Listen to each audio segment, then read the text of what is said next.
Cet été va être différent des autres parce qu'on n'est pas tout à fait sûr de ce qui va être faisable ou pas. Où est-ce qu'on pourra aller, pendant combien de temps, est-ce que les grands-parents seront prêts à accueillir des enfants. Le fait de ne pas savoir ce qu'on va être capable de faire ou pas, ça ne m'inquiète pas plus que ça finalement parce que je me dis qu'on est dans une très belle région et que quand bien même on ne pourrait pas partir, on trouvera toujours de belles choses à faire. Cet été, comme beaucoup de retraités, enfin en tout cas en Haute-Savoie, je ne pars pas en vacances parce que la Haute-Savoie par elle-même est un lieu de vacances. Le tourisme par rapport aux derniers événements qu'il y a pu y avoir en France, ça évoque en tout cas pour moi plus de saveur parce que je pense que les Français étaient habitués à pouvoir partir, à pouvoir bouger. C'est vraiment important pour moi de partir à la mer puisque c'est ce qu'on ne trouve pas à Annecy. Moi, je ne change pas mes habitudes parce que quand on a une vie d'étudiant et l'obligation de travailler, les vacances déjà c'est un luxe. Cet été, je vais travailler à une petite entreprise de parapente en tant que secrétaire. J'ai été embauché la semaine dernière, donc les boulots saisonniers reprennent. Il s'est beaucoup dit sur les infos que la montagne c'était un lieu où il y avait moins de monde, donc peut-être que beaucoup de monde va venir à Annecy cet été. Ça m'inspire surtout le fait de vouloir nous isoler encore plus, rester à l'écart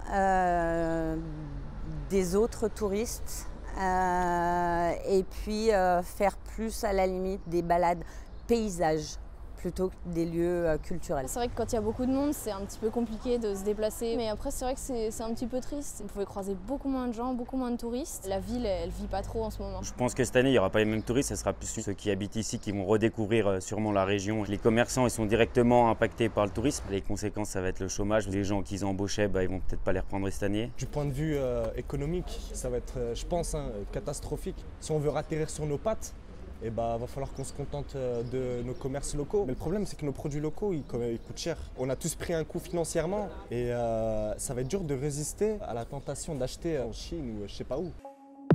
Ça serait important, je pense, de faire des informations pour savoir ce qui est ouvert actuellement, ce qui va rouvrir et quand, et ce qui n'est pas actuellement rouvert et pourquoi. La priorité, c'est de relancer le tourisme, mais tout en gardant les règles de sécurité pour ne pas relancer la crise, parce que si on lance la crise, les commerces vont devoir refermer et ça va être encore pire pour économiquement parlant. J'aimerais que le tourisme soit plus vert, plus équitable, et j'aimerais qu'il y ait plus une justice sociale aussi. Je trouve que tout le monde devrait pouvoir partir en vacances, et il y a plein de choses qui ne sont pas accessibles à nous qui sommes soumis. Si on attend que le tourisme autre que le local revienne, ça va être compliqué. Je pense que c'est aux habitants eux-mêmes de refaire marcher leur ville. On ne va pas dire aux commerçants diminuez vos prix. Ça rime à rien, ils viennent de perdre déjà 50% de leur chiffre d'affaires. Il ne faut plus acheter sur Internet, il ne faut plus acheter chinois, il faut aller vers les circuits courts. C'est l'avantage de cette pandémie, de nous faire prendre conscience des problèmes et peut-être de changer de comportement.